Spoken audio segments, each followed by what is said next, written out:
The morning sun spilled across the school courtyard, bright and golden, but the light could not soften the shadows that lingered in one corner of the campus. 3 boys, Josh, Derek, and Ryan, were leaning against the brick wall, their laughter echoing too loud, their eyes searching for another victim to humiliate. They were known across the school as troublemakers, the kind of boys who thrived on making others feel small. To them, cruelty was sport, and today they were hungry for entertainment. Students walked by carefully, heads down, backpacks tight against their shoulders, praying not to draw attention. Everyone knew the 3 boys' favorite game: find someone weak, mock them until they break, and if laughter wasn't enough, push harder until the victim either cried or ran. That was the routine. That was their power, and they wore it like a crown. But today, the air carried something different. Standing quietly by the edge of the courtyard was a girl who had only transferred 2 weeks ago. Her name was Emily. She was not flashy, not loud, and certainly not someone who wanted the spotlight. She carried her books pressed to her chest, her gaze fixed straight ahead, her steps measured and calm. She had learned to live with whispers already. She knew what it was like to be the outsider, the new kid, the easy target. But what no one at this school knew was that Emily was not built like the others. Beneath her quiet demeanor was something trained, disciplined, and dangerous. Her late father had been a martial arts instructor, and she had grown up practicing strikes before she could even spell her own name.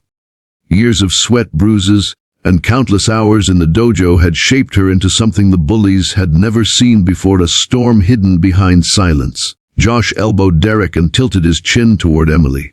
"Look at the new girl," he sneered, his voice dripping with mockery. "She walks like she's scared of her own shadow." Derek grinned, his crooked teeth flashing. "Bet she's the kind who cries if you even look at her wrong." Ryan chuckled and straightened up from the wall. "Let's test that theory."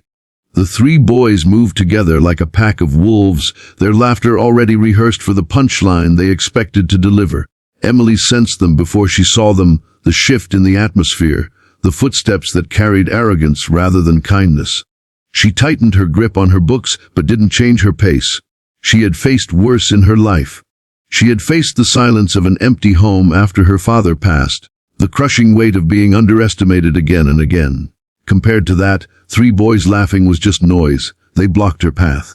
Josh smirked, leaning down slightly so his face hovered close to hers. "Hey, new girl," he said mockingly. "What's your name again? Or do we just call you Scaredy Cat?" Emily's eyes flickered up at him, calm and unshaken. "Emily," she replied softly, her voice steady.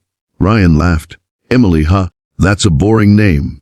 You look like the kind of girl who reads fairy tales and dreams about unicorns." Derek snatched one of the books from her arms and held it up high. "What's this? Homework?" "Oh no, guys, she's a nerd." The boys burst into laughter, their voices cutting across the courtyard. Students glanced their way but quickly looked down again. No one wanted to get involved. Emily took a slow breath. She had promised herself she wouldn't draw attention. She didn't want to reveal what she could do. But something in Josh's next words cut through her restraint like a blade. "Hit us if you dare." Josh taunted, puffing his chest. "Go on, new girl. Show us you're not weak. I bet you don't have the guts." The 3 boys laughed harder, slapping each other on the back, certain that their mockery would crush her. But Emily's gaze shifted. It was subtle at first, but anyone who looked closely would have seen it: the calm before the storm, the stillness of a predator before it strikes. She lowered her books to the ground, her movements slow, deliberate. She straightened her posture, and in that moment, something shifted in the courtyard. The laughter of the boys began to fade, replaced by an unexplainable tension that hung in the air. Josh noticed it first. "What's with the look?" he scoffed, though his voice carried a flicker of uncertainty. Emily stepped forward, her eyes locked on his. She didn't speak yet, but her silence was heavier than any insult. Derek tried to laugh it off. "She's pretending, guys. Just a scared little girl playing tough." But Ryan's grin faltered. He had been around enough fights to know when someone wasn't bluffing. And Emily wasn't bluffing. She finally spoke, her voice low and steady, each word cutting sharper than any shout could have. "You told me to hit you if I dare," she said. "Be careful what you ask for." The courtyard grew colder. Students began to gather at a distance, sensing something was about to happen. The boys' laughter had dried up, but their pride wouldn't let them back down. Josh stepped closer, towering over her. "Fine," he growled. "Hit me." And in that instant Emily moved. Her strike was precise, faster than the eye could follow, her palm connecting with Josh's chest in a perfectly timed push that sent him stumbling backward into the wall with a thud that echoed through the courtyard. Gasps filled the air. Derek's mouth dropped open. Ryan's eyes widened. Josh struggled to catch his breath, his pride shattering with every cough. Emily didn't stop there. She pivoted smoothly as Derek lunged toward her, swinging his arm in a clumsy attempt to grab her shoulder. With a single twist of her body, she caught his wrist, bent it backward, and forced him to his knees with a cry of pain. Ryan froze in disbelief, his brain trying to process how the girl they thought was weak had just dismantled two of them in seconds. Emily released Derek and stepped back, her stance strong but controlled. She hadn't hurt them more than necessary. She didn't need to. The point had been made. Her voice carried across the courtyard, calm but sharp as steel. Never mistake silence for weakness. Sometimes silence means strength.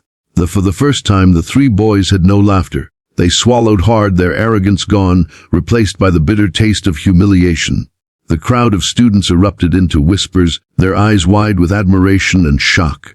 Emily bent down, picked up her books, and walked away, her steps as calm as when she had entered. But now the entire courtyard knew she was not someone to be underestimated.